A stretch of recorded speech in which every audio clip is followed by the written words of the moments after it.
Good evening, ladies and gentlemen, and welcome to the Blue Note.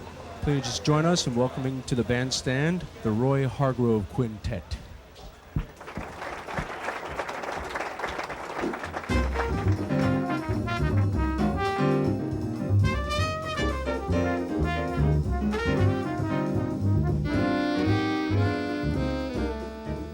There is a venerable jazz tradition of exceptional young players having an opportunity to share the stage with giants in the field.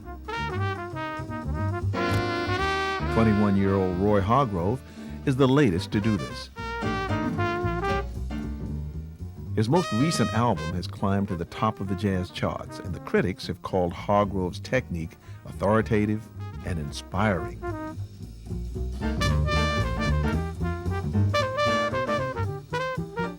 How do you handle that? I mean, someone rushing up and saying, hey, you're great, you're great, you're great, you're great. Well, I try to keep myself more focused on developing myself as a musician, firsthand.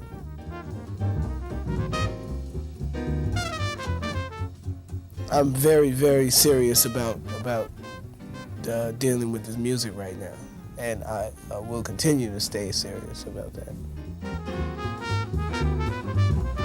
He's been serious about the music since his school days back in Dallas, Texas, where he grew up, benefiting from a gifted music teacher who believed in encouraging budding talent.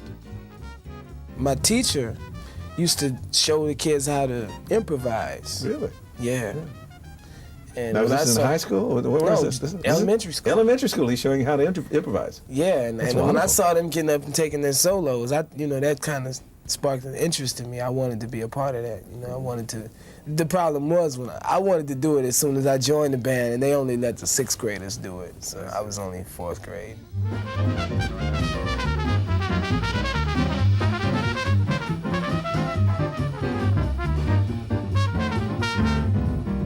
Hargrove was helped immeasurably by working at an early age with older musicians.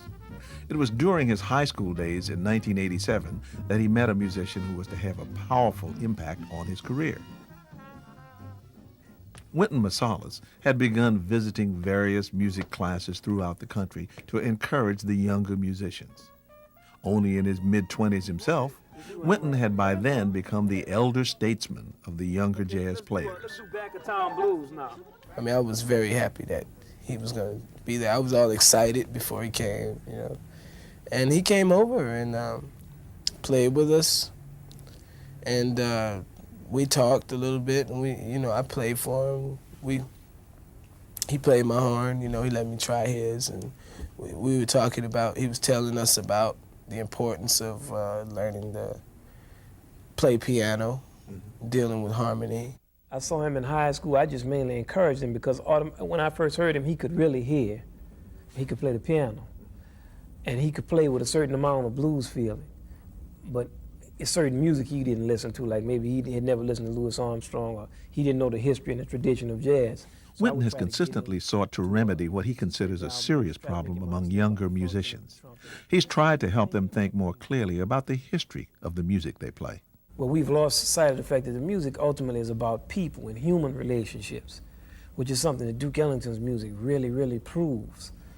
And coming from my vantage point, like the 1970s generation, which really wasn't about that, we were just basically trying to make some money and play some funk.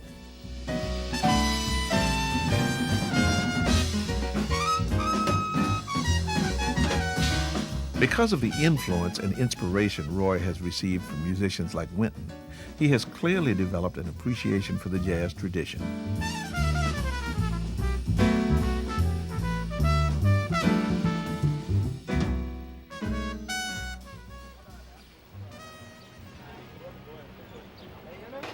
Most recently, George Wein, producer of numerous jazz festivals throughout the world, asked Roy Hargrove and a number of other talented young musicians to form a supergroup called the Jazz Futures.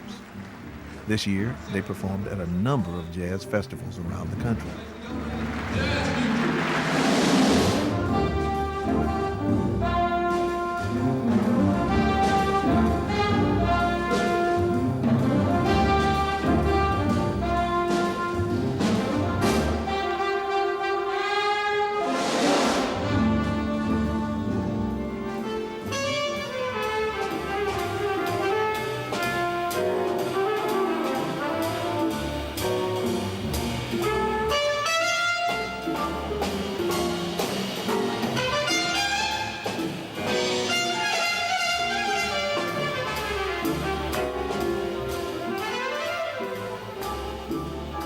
I'm having a good time playing with them.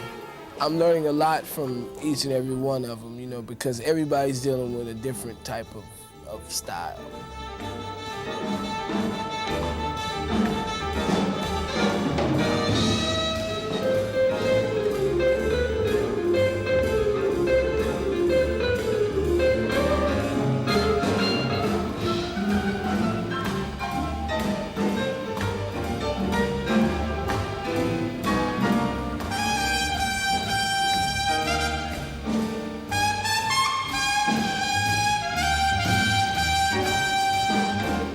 What these kids are playing is jazz in the traditions as established 100 years ago, even though they're not copying anybody that played 100 years ago or 20 years ago or 10 years ago.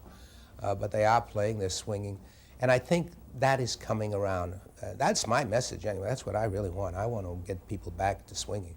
A jazz pianist himself, George Wein has taken great pride in identifying and helping young jazz musicians.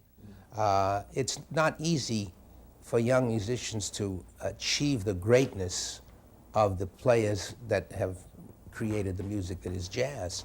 And so you can't listen to Marlon or to Roy Hargrove and say that they're as good as Miles Davis or as Dizzy Gillespie or people like that. They're not yet, but they may be someday.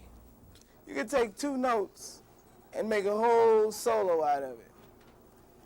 I'm gonna show you how. All right.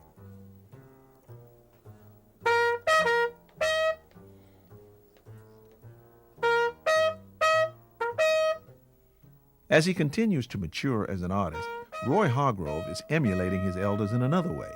He has begun giving back, visiting young people's music classes and offering the same sort of inspiration which meant so much to him not so long ago.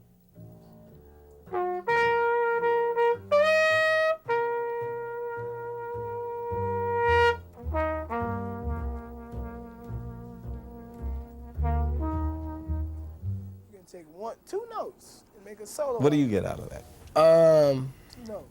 It's just, you know, I mean, just the fact that, you know, that I can talk to some people that are close to my age and they're interested in what I'm doing, you know, I feel good about that. I feel, you know, it makes me feel good. All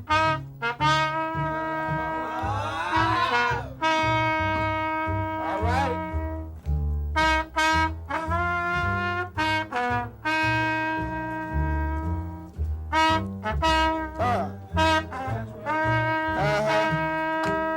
That's it.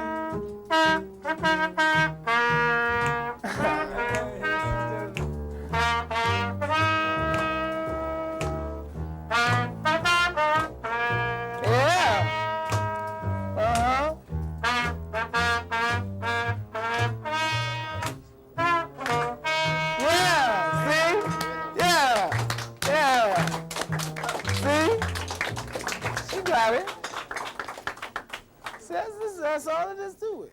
You can take 2 notes, and make a whole